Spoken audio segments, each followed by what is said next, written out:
Hi, I'm Haley Gould. And I'm Haley Holland. We play for the Aberdeen Lady Cougars. And we'd like to invite you to our home opener next Friday, November 20th at 7 o'clock here at the Odie against Huron.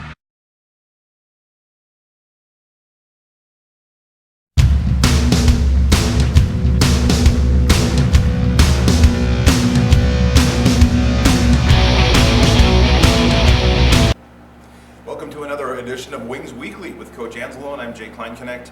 And Coach, a lot that we can talk about after a handful of games over the course of 7 days.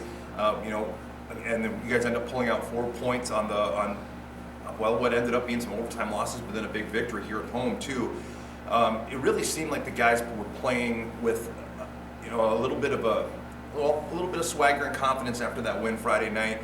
And an excellent game there in Minot too that really just felt like a game of attrition where everybody was going at it hard and a real battle. It had a kind of feeling to it. And it actually I thought about it on the way home on the bus about how the character of these young men and what how they really do lay it out there. And it really struck me that even in the events with everything going on with terrorist threats and attacks in Paris and so on, that there really is beauty in the game and in the simplicity of it. But again, in the hearts of these young men. And I wanted to comment on that before we got into the game, the games or the breakdown of the games themselves. That these young men, the character that they have and the way they really take it, they're a family. They go out and take up for each other, and it's really impressive and it's great to be around. And that's something that when you guys are like recruiting and so on, something that you consider too, isn't it? The character of these young men, the work ethic that they have. Yeah, there are 5 things we look for in players, and character is at the heart of the blueprint, and it's the one aspect of the blueprint that for us is non-negotiable. You're going to miss on players, you're going to make mistakes. That's part of the gig, but we try not to miss on character. Listen, they're 16 to 21 years old. They're going to make mistakes. They're going to make mistakes on the ice. They're going to make some mistakes off the ice. We try to encourage our players, like, mistakes are okay, but there's certain mistakes we don't want our guys to make. And I just think when you've got good people, you can do great things. And one thing that hasn't changed here during the course of the ups and the downs to start this season, the character of the group has been good. The commitment of the group has been good. They're a wide-eyed, big-eared group. They come to the rink every day with open hearts. We're not always spot on, but this is a group that tries. This is a group that wants to get it, and they truly are fun to coach. Even when they're not playing as great as they're capable of playing, they want to figure out how they could be better, and that's the fun part as a coach. Yeah. Well, and a little bit of an editorial here, but like I said, it occurred to me that in the world of everything that's going on in the world and the chaos, there really is beauty in the game itself and these young men. So I wanted to comment on that. But you talked about mistakes. Well, let's break that down a little bit, because in the second period on Saturday night's game up in Minot, you guys go up and you got a lead going again, and in the second period, a couple of costly kind of penalties that allowed them to go on the power play and score some goals that really ended up being kind of a turning point. But again, a game that was back and forth, a lot of good things coming from it on both sides. But that really kind of felt like the Achilles heel in that particular game. We needed to go up. We needed to go up like 3-0. I think to really make a statement in that game. I thought we had a great first period. It was one of the best first periods we've played all year. Certainly one of our best first periods on the road. They really couldn't get much of anything going. I kind of credit us for that. And then in the second period, we took some of those stick penalties that we hate to take, but they were aggressive stick penalties that maybe night A, they're not penalties, but night B, they are. And our penalty kill structurally was actually real good. They scored another weird goal from below the goal line that made it 2-1 us, and that kind of woke them up. They started shooting with more pop and more power. They scored another power play goal. They put the puck under our goalie's pad, but they beat us to the net, and that's something we don't want to have happen 5-on-5, and certainly not 5-on-4.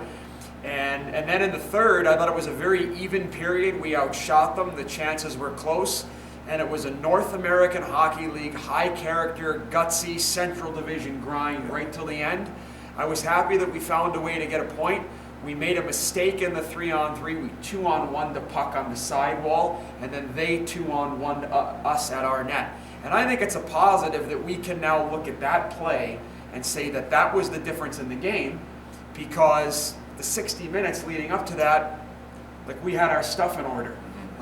These games are 51-49. They're that close. And we are learning how to be a greasy, competitive, spirited team for 60 minutes. Win puck battles, do the little things. It's not always going to be pretty. It's not always going to be fun, but it's going to be effective. If you're going to win games in this league, you've got to find ways to win like we did on Friday and get the point like we got on Saturday. I just think if you're going to be a winning team, Jay, at the end of the season, you're going to look back and most of your wins we're going to be like these games for us recently, especially Friday night's win here at home against Minot. Right. Well, and I mentioned 4 points in 3 games, but then if you even go back a little bit further than the overtime loss here at home against Minot, so you guys end up playing 3 overtime games in a very short period of time. And that 3-on-3 is something that's new here in the 2015-2016 season, and I've commented on in the broadcast that it's fun to watch because there's so much space. There's so much, they can make so many more moves and passes and so on. But it's got to be a difficult thing to coach too, because it changes the game itself, doesn't it? It does for sure. Our first overtime game was the win over the Magicians in Blaine, I believe. And I think Ryan Cook scored early in the OT session. And then overtime games 2 and 3, I thought we were outplayed in the overtime, and the overtime went to a shootout. We won against the Magicians home opener. And then overtime game number 3 was the Minot game in our building, the Jersey auction night. Yep. We lost in a shootout. I thought they had the edge. I thought we actually had the edge in the overtime at Mesa Arena on Saturday up until the goal.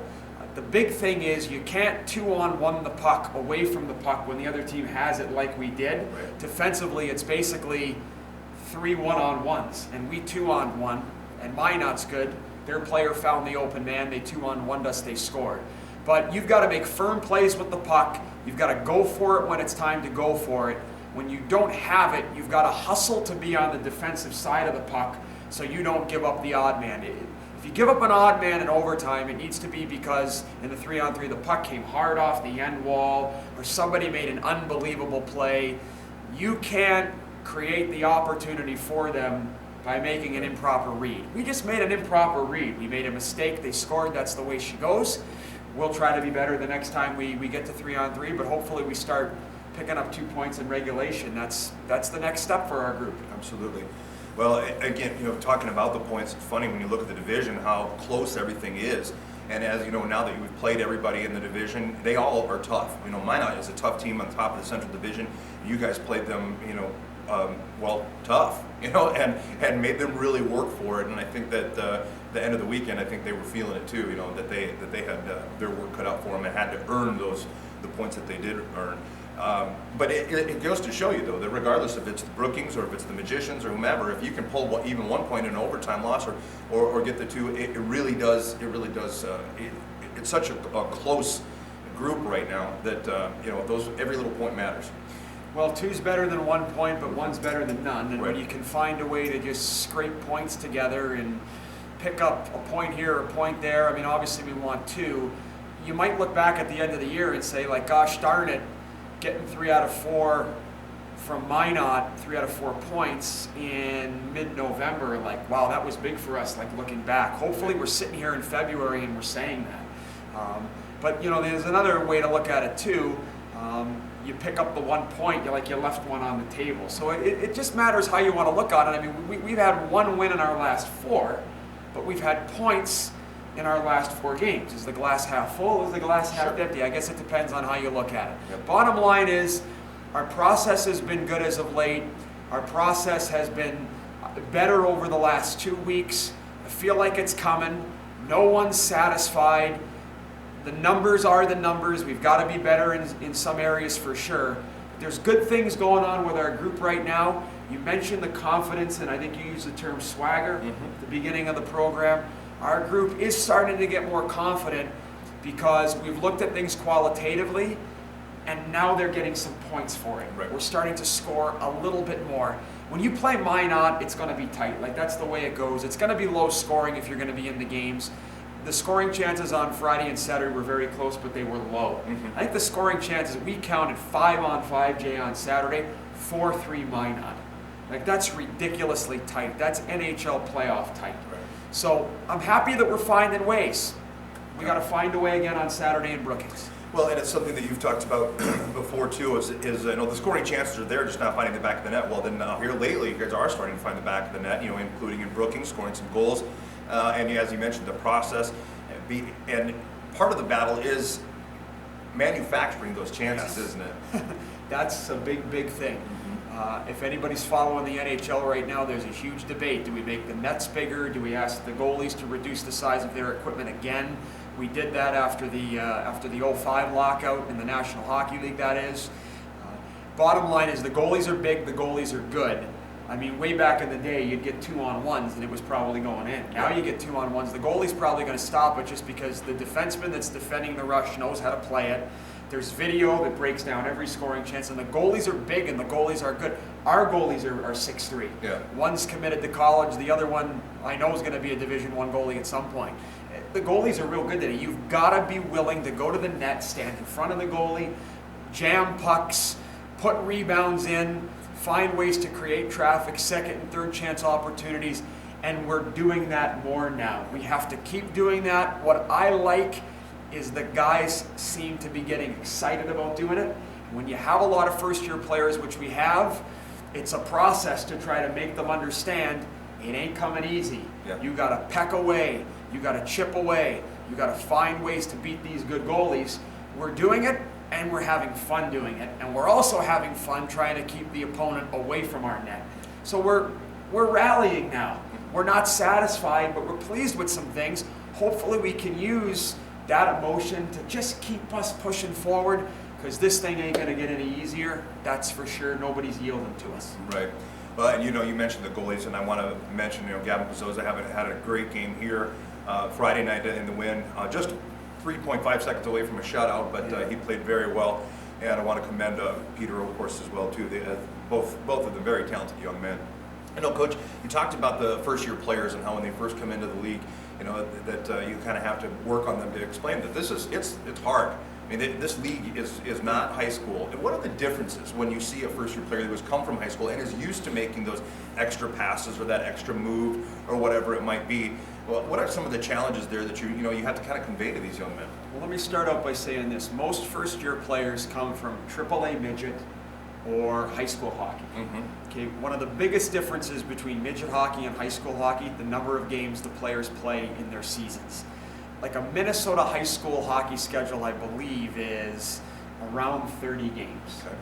Midget teams play anywhere from 60 to 90 games. So let's take a high school player that's on our team right now from Minnesota. By the time he gets to Christmas in Aberdeen, he's already played a full Minnesota high school season, Right. the 30-game mark.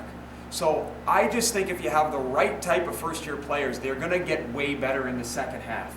The challenges they face typically when they come to a league like the NAHL, forget about being away from home for the first time, being away from mom and dad, sleeping in a new bed, new surroundings. That stuff exists, we all know it.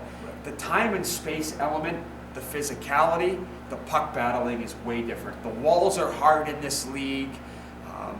The players that played high school hockey or midget hockey, they're used to one more move to beat a D. Sure. Where in this league, you got to chip it by the D. You got to go get it. You got to make a pass to your line mate. You got to drive it. You got to delay the immediate gratification and satisfaction. Put the puck in, hunt it down, have a chance to make a play on the next play if you can forecheck it and recover it. It just takes players time to learn those messages, those lessons. Some guys are real good right out of the gate. And I will single a guy out right now as an example because he's been so darn good, and he's a happy, not satisfied type of kid. A kid like Jake Leitner. He comes from high school hockey, but he has North American League-ized his game, if that's even a term, very quickly. Yep. Because he just works, he just battles, it's in his DNA. I would say he's adjusted pretty quickly to being able to do what he does in the NAHL. Other guys have, and a lot of guys are coming. It's coming. We have a saying here, be impatient with your work, but you have to continue to stay patient with the process. Right. And we've done that.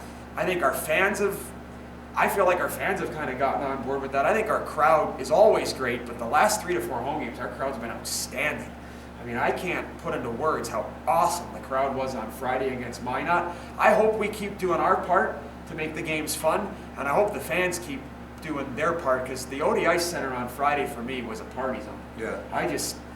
I loved it. I usually don't say that because I'm so into the game.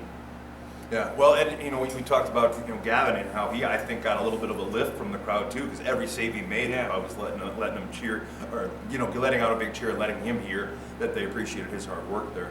It is interesting because with a guy like Jake Leitner, you can tell that in the few games that I've seen him play here after the injury, he's definitely got a motor. He goes all out all the time, and those are the kind of people that tend to succeed in the NAHL. We see that at all these different teams that we come up against and so on. So, well, up next it's Saturday night away on the road again against Brookings again, a team that we've seen quite a bit as of late. Got a point in the overtime on Wednesday night on Veterans Day. A tough team that is making some strides, and they've got some talented young players there too. Any foreshadowing that you want to put out there for the Saturday game? Anything different, or you just kind of continue on the way things have been going, because it does feel like everything's headed in the right direction now. We've played well in Brookings this season. We've outchanced them in both the games, but we haven't won in their building yet. We've had success there in the past. They are a much improved team. I give their staff a ton of credit and their players a ton of credit. They've done a real good job so far this season. But it wasn't until about the third period of our last game that, if you recall, I really felt like we started to manufacture offense and get in the goalie's kitchen. They play an off-the-rush game. They play a speed game. They try to get behind their D. Our D. We certainly have some of those elements in our game, but I really felt like in the third period of our last game against them, we started to take care of the puck down low, cut back, bring it to the net, get tons of traffic in front of Hancock, the goalie. We need to pick up on Saturday night at Larson Ice Center where we left off in our last game against Brookings. Right. We need to try to bring our game to them. That's going to be hard because they want to bring their game to us, and they're good at their game. But we got to go in there and do the things we did in that third period against them and the things we did against Minot. Right. If we can turn the game into our style of game, I believe we've got a real good chance at having success. And I know that at the end of the night, it should be a good game, win or lose. And you need to win to feel good about yourself, but your process needs to be good. Our process has been good. We're starting to get some results slowly but surely. And that's when you've got something. When you can play good, when you can get the good ending, and you can feel good. That's obviously what everybody's trying for. Right. All right, well, I guess that'll pretty much wrap up this edition of Wings Weekly. A handful of different topics, kind of bouncing around a little bit, but again, 3 games in 7 days, actually 4 games in 7 days. So we kind of tried to touch on a little bit of everything. I hope you enjoyed it, and come on out to the Larson Ice Center for the next game on Friday. It's funny how we get a pretty good crowd, it seems like, that likes to travel to the Larson Ice Center and support the Wings. So hopefully we'll see you there. If not, you can catch it on 94.1 The Rock and fasthockey.com.